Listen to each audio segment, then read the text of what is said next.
ये वाला क्वेश्चन है ईयर 2014 का, ठीक है, प्रोफेसर आर के दत्त का बुक में है और पेज नंबर है तुम्हारा 105 क्वेश्चन नंबर 7, ठीक है, 105 क्वेश्चन नंबर 7 पे है ये वाला क्वेश्चन, ठीक है। पहले क्वेश्चन अच्छे से पढ़ना है, उसके बाद हम लोग सम शुरू करेंगे। क्या लिखा हुआ है क्वेश्चन में देखो, अमल विमल चारू देवन देवन वेयर पार्टनर्स, मतलब यहाँ पे टोटल 4 पार्टनर्स है, Amal Vimal Charu and Devan, were partners form sharing profit and loss in the ratio of 3:3:2:2, मतलब 3:3:2 रेशियो में शेयर करें ये लोग।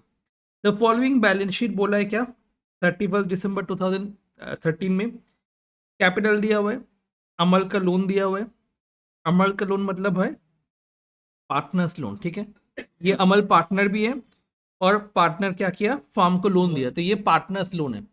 पार्टनर्स लोन ट्रांसफर हो जाता है पार्टनर्स लोन अकाउंट में, कहाँ पे ट्रांसफर हो जाएगा, पार्टनर्स लोन अकाउंट में ट्रांसफर हो जाएगा। फिर furniture debtors provision cash at bank stock capital दिया हुआ है, तो यहाँ से मेरे को जो भी चीज़ है जैसे एसेट वाला चीज़ वो हम लोग को रियलाइजेशन में लेके जाना होगा, लाइबिलिटीज वाला चीज़ वो रियलाइजेशन अकाउंट रियलाइजेशन अकाउंट के लेके जाना होगा। बाकी जो तुम्हारा पार्टनर्स कैपिटल है वो कैपिटल अकाउंट में आ जाएगा। ये वाला क्या हो जाएगा, यहाँ पे जो कैपिटल है partners capital Amal Amal and Bimal है, तो क्या हो जाएगा, ये वाला पार्टनर्स कैपिटल अकाउंट में चला जाएगा बाई साइड में। तो हम लोग क्या लिख देंगे यहाँ पे, बाई बैलेंस बी डी, पहले एक बार देख लोगे उसके बाद करोगे, by balance B D A and B का बैठा दी। ये पार्टनर्स का क्रेडिट बैलेंस है। अगर पार्टनर्स का डेबिट बैलेंस होता तो हम लोग क्या करते, अगर पार्टनर्स का डेबिट बैलेंस है, जैसे यहाँ पे इन लोग का डेबिट बैलेंस है, चारू एंड देवन का डेबिट बैलेंस है, तो वो कहाँ पे आ जाएगा, टू बैलेंस बीडी में आ जाएगा। क्लियर इतना तक। फिर हम लोग क्या कर रहे हैं, फिर हम लोग कर रहे हैं यहाँ पे जो भी लाइबिलिटीज है, यहाँ पे लाइबिलिटीज मतलब कौन सा, वो क्रेडिटर्स है, तो सन्ड्री क्रेडिटर्स कहाँ पे चला जाएगा, सन्ड्री क्रेडिटर्स चला जाएगा तुम्हारा रियलाइजेशन अकाउंट में, ठीक है, कहाँ पे जाएगा, रियलाइजेशन अकाउंट के क्रेडिट साइड में। तो जो भी लाइबिलिटीज होता है वो कहाँ पे चला जाएगा, रियलाइजेशन अकाउंट के क्रेडिट साइड में, ठीक। फिर एसेट कहाँ पे हो जाएगा, रियलाइजेशन अकाउंट के डेबिट साइड में चला जाएगा, तो रियलाइजेशन अकाउंट के डेबिट साइड में क्या हो जाएगा, एसेट आ जाएगा। तो फर्नीचर डेटर्स स्टॉक ये 3 एसेट है, ये तीनों एसेट कहाँ पे आ जाएगा, तुम्हारा debit side of realisation account में। एक चीज याद रखना होगा, ये जो प्रोविजन फॉर डाउटफुल डेट है वो अपोजिट साइड में जाएगा, और ये जो कैश एट बैंक है ये क्या हो जाएगा, कैश एट बैंक अकाउंट में जाएगा, और ये जो अमल का लोन है ये लोन अकाउंट में चला जाएगा। क्लियर। तो फर्स्ट हम लोग क्या पोस्ट करेंगे, जो भी एसेट्स है, एसेट्स का एसेट में क्या क्या है, number 1 furniture, number 2 stock, number 3 debtors, and debtors से रिलेटेड प्रोविजन कौन सा साइड में चला जाएगा, ऑपोजिट साइड में चला जाएगा। क्लियर। कैश एट बैंक कहाँ पे चला जाएगा, कैश एट बैंक अकाउंट में चला जाएगा, टू बैलेंस बीडी। तो जो भी एसेट्स है वो कहाँ पे होगा, डेबिट साइड में हो रहा है, जो भी लाइबिलिटीज है वो कौन सा साइड में हो रहा है, क्रेडिट साइड में हो रहा है।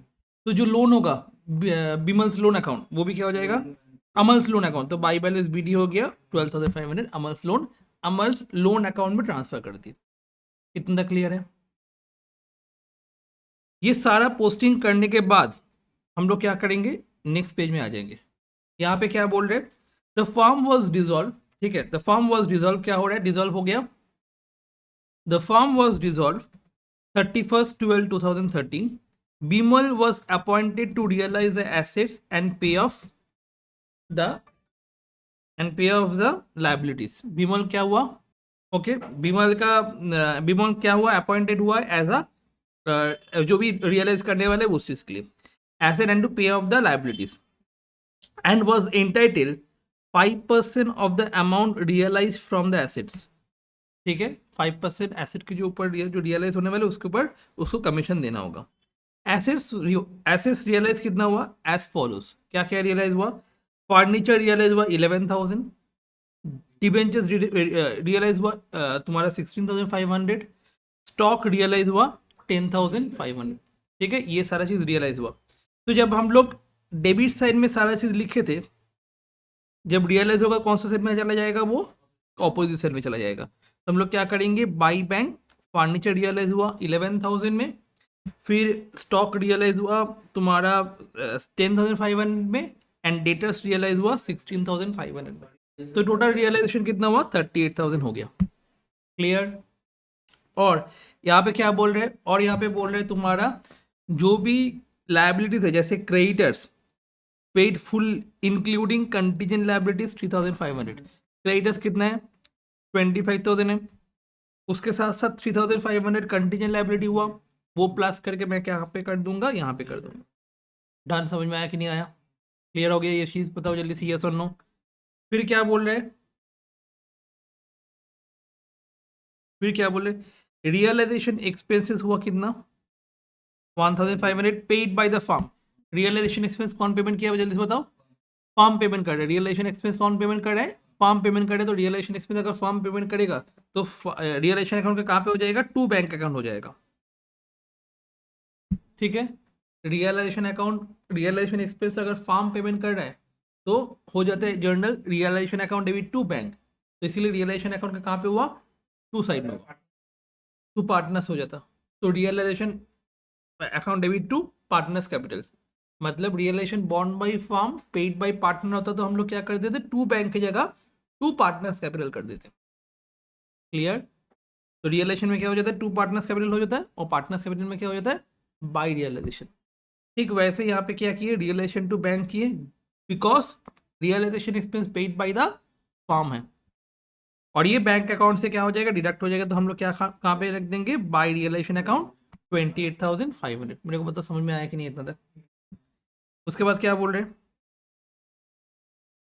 Charu was insolvent and 5,000 could recover from his private estate. ठीक है, चारू इंस्टॉलमेंट हो गया, उससे कुछ रिकवर हुआ, कितना ही रिकवर हुआ, 5, राइट। अब realisation account, bank account, capital account, ये सब करने बोले। तो फर्स्ट हम लोग क्या किए, यहाँ पे रियलाइजेशन अकाउंट का जो भी चीज़ करना है वो करना होगा, ठीक है।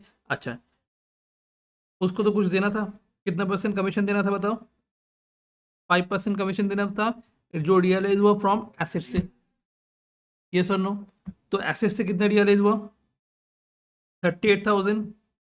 तो 38,000 का 5% कितना होता है, कैलकुलेट करो एक बार। 38,000 का 5% होता है तुम्हारा, 10% करोगे तो 1,900 होता है। तो हम लोग क्या कर देंगे, टू बिमल्स कैपिटल कमीशन 1,900 हम लोग कर दिए। फिर हम लोग क्या किए, रियलाइजेशन का सारा चीज बैठा दिए, लॉसेस डिस्ट्रीब्यूट कर दिए, क्लियर। यही लॉसेस क्या हो जाएगा, टू रियलाइजेशन हो जाएगा, यहाँ पे आ जाएगा, डन।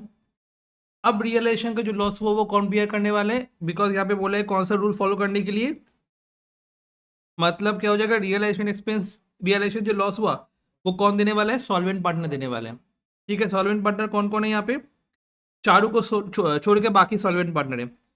तो बाई बैंक 4920 ए लाएगा, 4920 बी लाएगा, एंड डी कितना लाएगा 3280। क्लियर हुआ कि नहीं हुआ। सॉल्वेंट मतलब जो जो पैसा दे पाएगा उसको बोलेंगे हम लोग सॉल्वेंट पार्टनर। इंसॉल्वेंट पार्टनर कौन है, जो पैसा नहीं दे पाता, इंसॉल्वेंट पार्टनर है। तो यहाँ पे इंसॉल्वेंट बोल दिया कि चारू है इंसॉल्वेंट, ठीक है। चारू का ऑफिशियल वहां से कितना मिलने वाला है, मेरे को जस्ट 5,000 मिलने वाले हैं, इसलिए चारू को क्या मान लिया हम लोग, इंसॉल्वेंट है।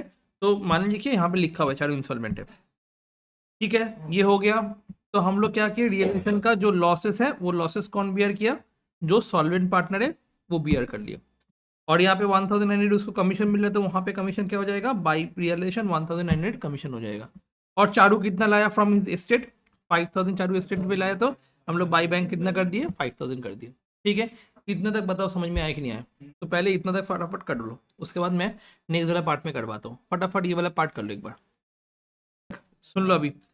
अच्छा, कौन इंसॉल्वेंट हो गया, चारू इंसॉल्वेंट हो गया, 5,000 से रियलाइज हुआ। तो चारू का रियलाइजेशन कितना हुआ, 5,000 रियलाइजेशन हुआ। तो हम लोग ये 5,000 जो रियलाइजेशन हुआ हम लोग कहाँ पे कर देंगे, बाई बैंक, बैंक में क्या हो जाएगा, पैसा आ जाएगा to realisation account, to Charu's capital होगा, सॉरी 5,000, ठीक है। और रियलाइजेशन में 38,000 मेरे को बैंक से मिला था, हम लोग टू रियलाइजेशन कर देंगे 38,000, और 1,500 मैं रियलाइजेशन एक्सपेंस पेमेंट किया था, तो 1,500 रियलाइजेशन एक्सपेंस में हो जाएगा, ठीक है। ये हुआ रियलाइजेशन एक्सपेंस। अब अच्छे से देखना, यहाँ पे बाकी वाला चीज़ नहीं किया हुआ। तो कौन इंसॉल्वेंट हुआ, चारू इंसॉल्वेंट हो गया, और चारू का कितना दिया हुआ है बताओ, चारू का कितना दिया हुआ है, चारू का यहाँ पे कितना दिया हुआ है, 16,000 प्लस 3,280 कितना होता है, 19280, और कितना नया है 5000, तो डेफिशिएंसी कितना हुआ 14280। तो डेफिशिएंसी कितना हो गया जल्दी से बताओ 14। ये डेफिशिएंसी बॉन्ड कन्वर्ट करने वाला है सॉल्वेंट पार्टनर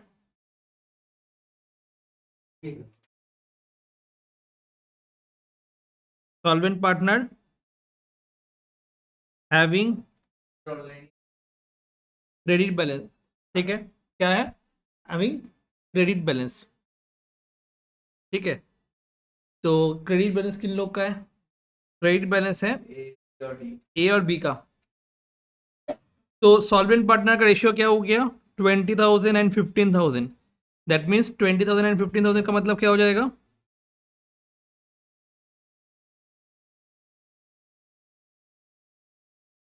4:3। तो 4:3 में बियर करने वाले कौन बियर करने वाले हैं, जो सॉल्वेंट पार्टनर है। सॉल्वेंट पार्टनर कौन कने A B to C, A's capital B's capital to C's capital.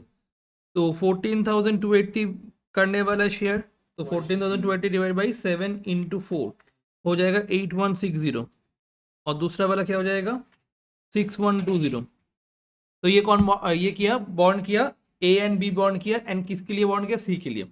तो यहाँ पे हो जाएगा बाई एस कैपिटल बाई बीस capital, by S capital by बीस कैपिटल किसके घर में बैठेगा, जब तुम लिख रहे हो ए और बी तो किसके घर में बैठेगा सी के घर में बैठेगा। कितना 8160 एंड 6120। और यहाँ पे क्या हो जाएगा, यहाँ पे टू सीज कैपिटल हो जाएगा। ये किस में बैठेगा ए एंड बी में। ये हुआ डेफिशिएंसी का एंट्री। ठीक है, ये हुआ डेफिशिएंसी की एंट्री। तो डेफिशिएंसी की एंट्री कैसे होगा, देखना होगा इंसॉल्वेंट पार्टनर का कितना बाकी है लाना। वो सॉल्वेंट पार्टनर बियर करने वाले दोज हैविंग क्रेडिट बैलेंस, जिन लोगों का क्रेडिट बैलेंस है वही खाली बियर करने वाले। क्लियर हो गया, ये वाला हो गया। ठीक है, ये वाला चीज़ डन। तो ये एंट्री हुआ यहाँ पे डेफिशिएंसी वाला चीज़। ठीक है, ये वर्किंग नोट्स में करके रखना, एग्जाम के टाइम में हेल्प होने वाला है। ये वर्किंग नोट्स में करके रखना, एग्जाम के टाइम में हेल्प होने वाले। हाँ हाँ आने वाले, पहले ये वाला कर लो उसके बाद बताते हैं। ये डेफिशिएंसी हो गया। इसके बाद हम लोग क्या करने वाले यहाँ पे बैलेंस करने वाले सबका। तो बैलेंस कहाँ पे का होगा, कहाँ पे होगा देखो एक बार। ए का कहाँ पे हो रहा है 20,000 प्लस 4920 माइनस 4920 माइनस 8160, बैलेंस आ रहा है 2 में। तो 2 बैंक अकाउंट हो जाएगा, 2 बैंक अकाउंट हो जाएगा कितना, 2 बैंक अकाउंट कितना हो जाएगा 18,240। बैंक अकाउंट में कितना हो जाएगा 18,240। ठीक है 18,240 बैंक अकाउंट में हो जाएगा डन। और इसमें क्या होगा दूसरे में 15,000 प्लस 1,900 प्लस 4,920 माइनस 4,920 माइनस 6,120 कितना आ गया 10,780। और इसमें यहाँ पे हो जा रहा है by bank account balancing figure.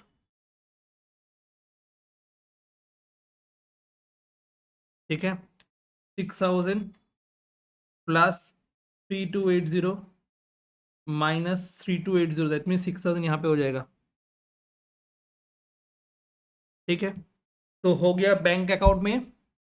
यहाँ पे 2 बैंक अकाउंट लिखा हुआ है, दैट मीन्स क्या हो जाएगा ए और बी को पैसा देना होगा।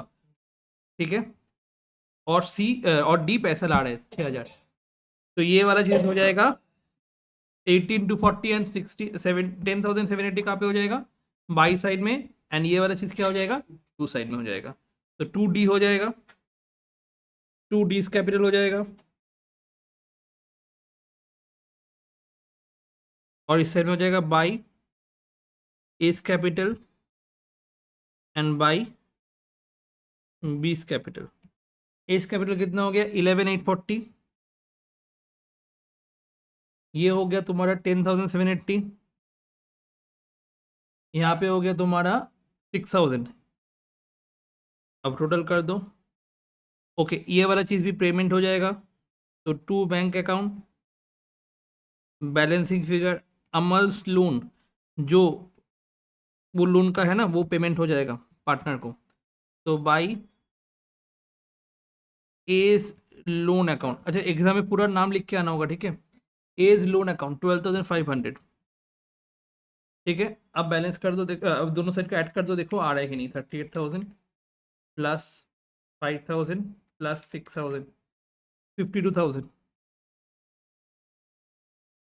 28,500, 1,500, 11,840, 10,780, 12,500, 65,120 आ रहा है, माइनस 52,000। इसमें कुछ नहीं लिखे क्या?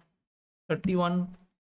ओके ओके ओके ओके, ये जो पैसा लाया ये नहीं लिखे। इंसॉल्वेंसी का जो पैसा लाया था ना, 4920 4920 3280, तो वो लिखना होगा to A's capital, to B's capital, to D's capital, क्योंकि सी तो इंसॉल्वेंट हो चुकी थी, ठीक है। कितना हो जाएगा? 4920 4920 3280, 4920 4920 3280, 4920 4920 3280, ज़ीरो हो गया तो मतलब यहाँ पे हो जाएगा तुम्हारा 65,120, ठीक है। ये हो गया तुम्हारा सम।